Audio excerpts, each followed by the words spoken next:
Warning: this video is for entertainment purposes only. This video contains general astrological weather forecasts. It is not intended to be taken as direct advice. It is not a guaranteed prediction. Seek professional guidance before making decisions. Do not make life decisions based on a random YouTube video. Only you know your life. Only you control your life. Hello, and welcome back to Arcane Wisdom Academy. I am Draxun Please. Welcome to your January 2026 forecast. Now, before we look at the charts, we need to set a ground rule, a boundary.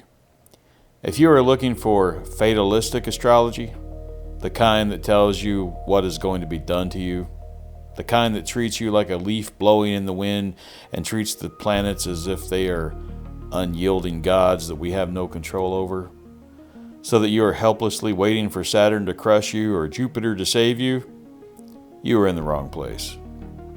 Here at the Academy, we do not practice victim astrology.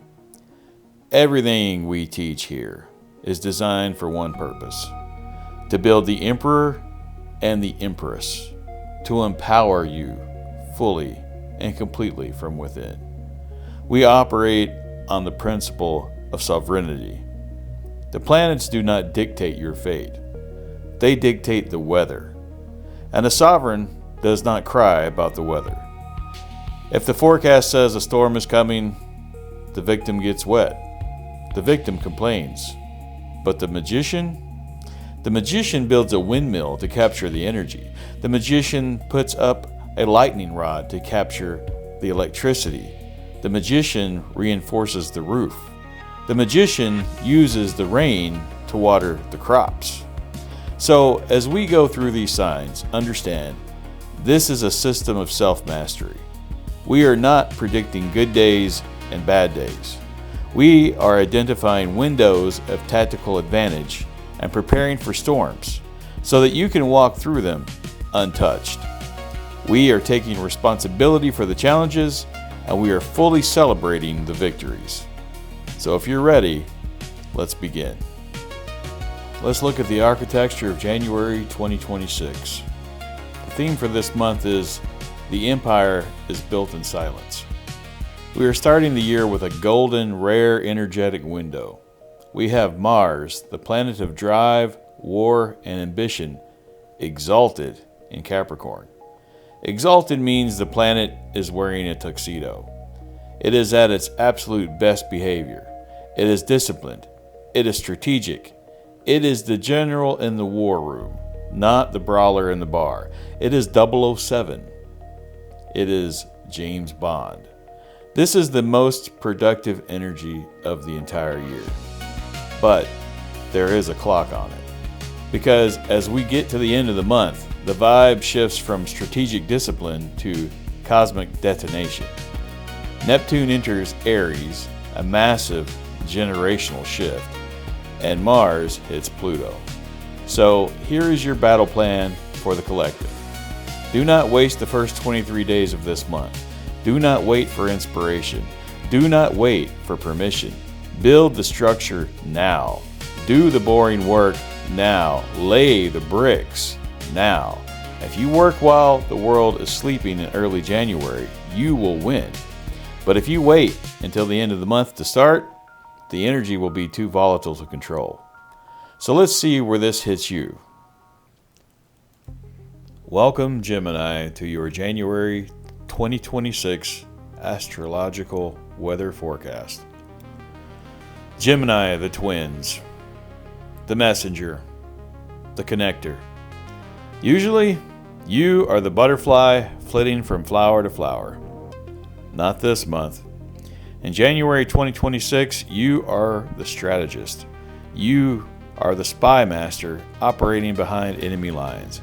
You are 007, James Bond. The battlefield is that it moves from the shadows of your 8th house of power and debt into the public square of your 11th house of allies and your 9th house of belief. The engine is Mars and Capricorn.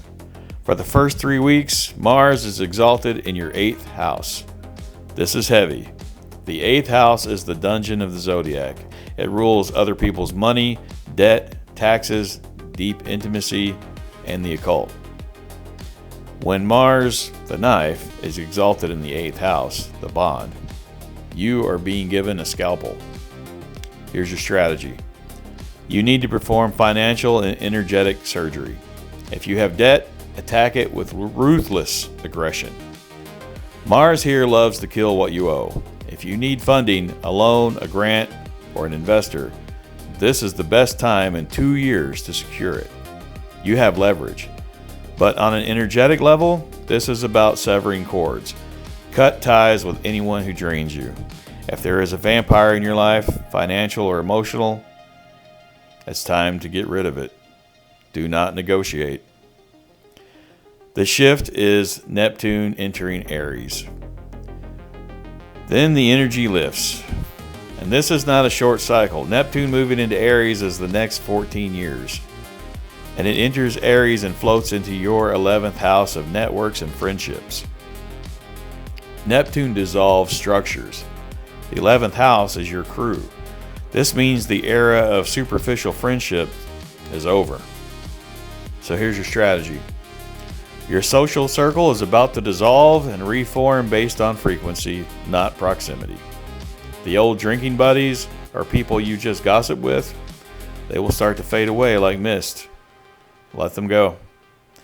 In their place, you will attract the mystics, the artists, and the visionaries. You are building a spirit tribe.